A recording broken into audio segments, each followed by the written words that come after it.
గుప్త నిధుల కోసం అన్వేషణ మొదలుపెట్టారు. క్షుద్ర పూజలు చేశారు. కన్యను కూర్చోబెట్టి పూజలు చేస్తే గుప్త నిధుల జాడ తెలుస్తుందని పూజారులు నమ్మించారు. వాళ్లు చెప్పినట్టుగానే ఓ బాలికకు డబ్బుల పేరుతో వలవేశారు.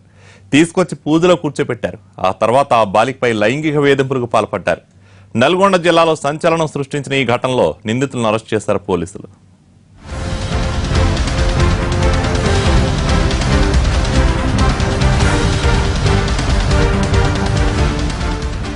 క్షుద్ర పూజల పేరుతో బాలికలపై లైంగిక దాడికి పాల్పడ్డ కామాంధుల్ని కటకటాల్లోకి పంపారు నల్గొండ పోలీసులు. వారం క్రితం నల్గొండ జిల్లా నార్కెట్పల్లిలో జరిగింది దారుణం.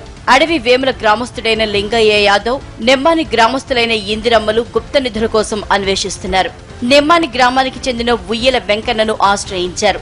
వెంకన్నకు గతంలో క్షుద్ర పూజలు చేసిన అనుభవం ఉంది. క్షుద్ర పూజలతో పరిచయం ఉంది. దీంతో పూజలకు ఏర్పాట్లు చేశారు. క్షుద్ర పూజారులైన వినోద్ కుమార్, వినోదులు గ్రామానికి వచ్చి గుప్త నిధుల కోసం పూజలు చేశారు. తవ్వకాలు జరిపారు. ఎక్కడా నిధులు దొరకలేదు. కాసులకు కక్కుర్తిపడ్డ పూజారులు కన్యతో పూజలు చేయిస్తే గుప్త నిధులు లభిస్తాయనే సలహా ఇచ్చారు. అప్పటికే గుప్త నిధుల మైకంలో ఉన్న వాళ్లు కన్యతో పూజ చేయించాలనుకున్నారు.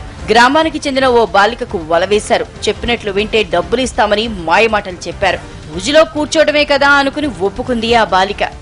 గ్రామస్తురాలు రేణుక అని చెప్పేసి జనగాం గ్రామస్తురాలు. ఈ పూజారులతో పాటు వాళ్ళకు సహకరించిన 2-3 నేరస్తులు, వీళ్ళందరూ కూడా ఒక పథకం ప్రకారం అరోపల్లిలో శూద్ర పూజలు చేసి అక్కడ ఒక స్థలంలో నిధుల కొరకు తవ్వకాలు చేయడం జరిగింది. బాలిక పూజలో కూర్చున్న తర్వాత కామాంధుల అసలు స్వరూపం బయటపడింది. పూజ ముసుగులో బాలికపై లైంగిక దాడికి పాల్పడ్డారు. ఈ విషయం బాలిక తల్లిదండ్రులకు ఆలస్యంగా తెలిసింది. దీంతో నార్కెట్పల్లి పోలీసులకు ఫిర్యాదు చేశారు.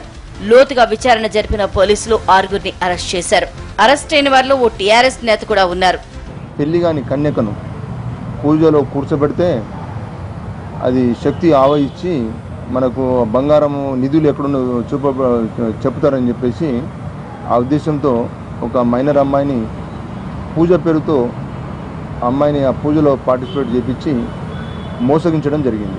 ఈ వ్యవహారంతో సంబంధం ఉన్న ఇంకొందరు పరారులో ఉన్నారు. గుప్త నిధుల కోసం పూజల ముసుగులో బాలికపై లైంగిక దాడి జరిపిన ఈ ఘటన స్థానికంగా సంచలనం సృష్టించింది.